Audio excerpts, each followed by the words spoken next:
Hey, what's going on, guys? Leo. So we have a lot to cover today. In the past 24 hours, we saw President Trump come out and say, hey, we're going to do this crypto reserve. It's going to have XRP, Solana, Cardano, and we're going to, at the heart of the reserve, we're going to have Ethereum and Bitcoin. And now, after the markets had pumped unbelievably, some pumping 50 to 70%, now the market has pulled back all of those gains, and it looks a little bit worse off than we were yesterday before the announcement. So why is that? Well, we had a report come out today that is kind of stoking fears of a recession. So we're going to get into that. We're going to kind of analyze that data.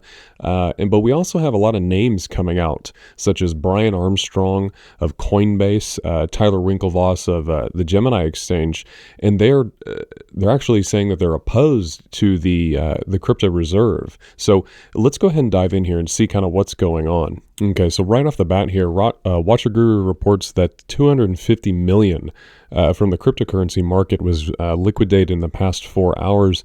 Now we come over to Brian Armstrong, Coinbase CEO, says that investing solely in Bitcoin could be the smartest move for a reserve fund, but suggests a market cap weighted crypto index for those seeking diversity. So we've had a couple of reports of this coming out with Brian. We saw one where he was saying that he's opposed to it. Anything other than Bitcoin is ridiculous. And now he's kind of weighed in again and saying that, well, maybe, some sort of a crypto weighted index might be better than what was proposed. Now, if we look over at Tyler and Cameron Winklevoss, so Tyler comes out and he says that he has nothing against XRP, Solana, or Cardano, but I don't think they're suitable for a strategic reserve. Only one digital asset in the world right now meets the bar for digital assets such as Bitcoin.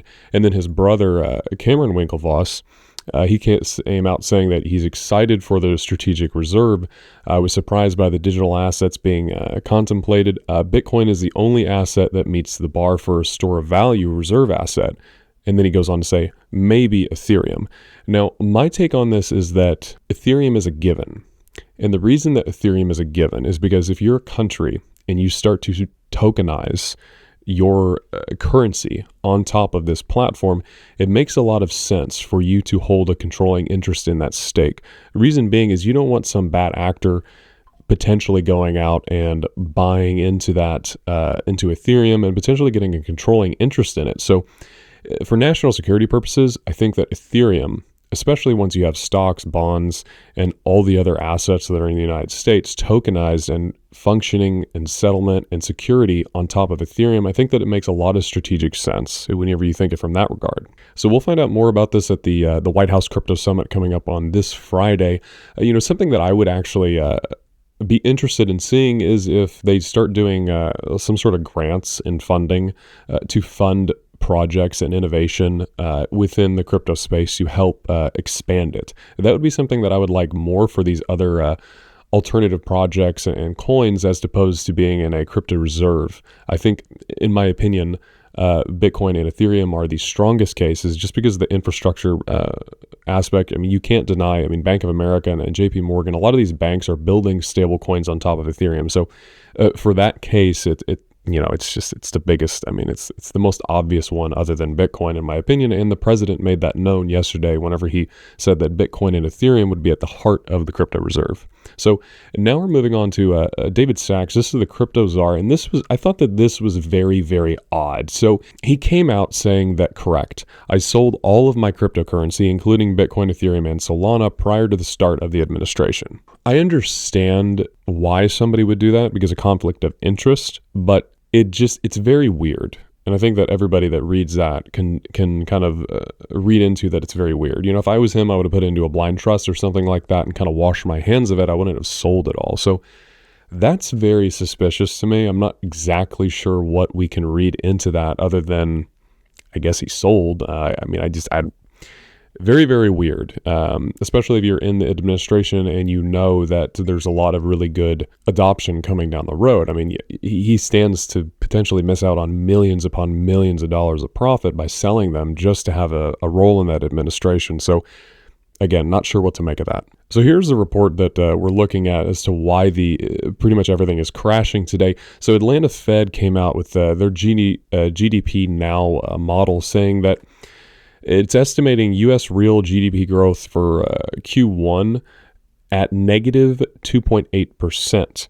It's down even further from last week's forecast of a negative 1.5%. And to put this in perspective, just a month ago, the estimate was a positive 4%. So why is this a big deal? Well, in order for a recession to be declared, traditionally it's always been that you have 2 quarters of declining GDP growth. So it being that if this comes out and that we're actually seeing GDP decline, it's a signal that we're moving into a recession, which is scaring the crap out of the markets right now. But there is light at the end of the tunnel. So, I mean, even if we move into a recession for, say, 2 quarters, that's going to give the Fed a lot more room to start cutting interest rates. So let's take a look at the inflation forecasts. So inflation forecasts for March. So we're actually going to get February's data in March. So we won't get March data until I believe it's April. So, but we're looking at the Cleveland Fed. They've been the most accurate at projecting this data.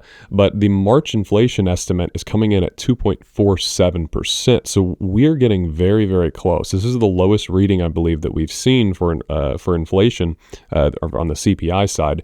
So as we get closer to 2%, and if we are moving into a period where the GDP is declining, moving into recession, the Fed is going to have a lot more wiggle room to start cutting rates more aggressively so that we can stimulate the economy. Now, that's a really big deal because the crypto market is extremely sensitive to liquidity. So let's take a look at the chart here. So this is Ethereum, and we're going to take a look at the M2 global money supply here. So you can see how as the M2 money supply increases, how responsive risk assets are to global liquidity. So if we're coming in here and we're seeing that liquidity in the global economy is starting to rise, and we're seeing the price of assets coming down, we're seeing a discrepancy there. So if we move into a recession and the Fed decides that, hey, we're going to start stimulating the economy and we start printing more money and lowering interest rates, global liquidity is going to skyrocket and risk assets will follow. So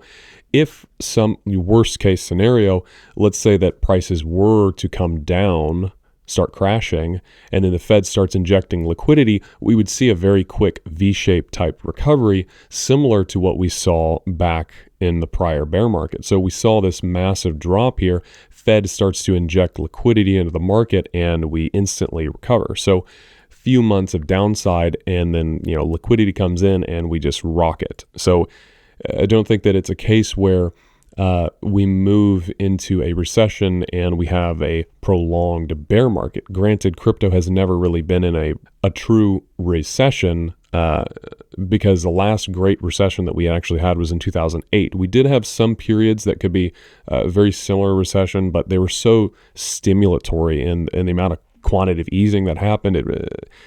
It just overstimulated the markets, kind of like what happened back with COVID. So I think that if this happens, and we can see the same thing here on Bitcoin. If we take a look at global liquidity on Bitcoin, you can see how correlated this market is. So, again, as the purple line, global liquidity starts to rise, the price of Bitcoin goes up, global liquidity comes down, and so does the price of Bitcoin. And so global liquidity is starting to trend higher with the price of Bitcoin again. So now we're just getting reports. Trump had said that he was going to do a big investment announcement today. And so we're just getting reports here that the big announcement was that the biggest Taiwanese chip maker will invest $100 billion into the U.S. So this is kind of going along the lines of that narrative that they're bringing manufacturing back to America. They're wanting to stimulate a lot of this manufacturing, a lot of agriculture.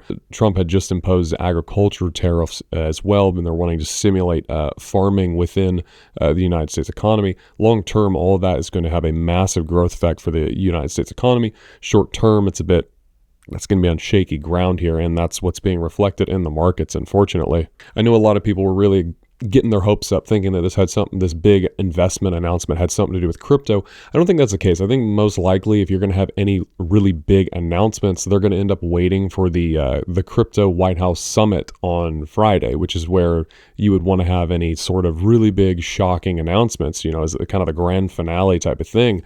We know that President Trump likes to put on a show, be very dramatic and get people hyped up. So I expect that any crypto related announcements are going to happen on Friday at the White House summit, and I don't think that we'll see much news other than just little chatter and rumors until that meeting. So I think this pretty much wraps up today's update. If anything interesting happens, I will give you all an update as soon as possible. But until next time, y'all take care.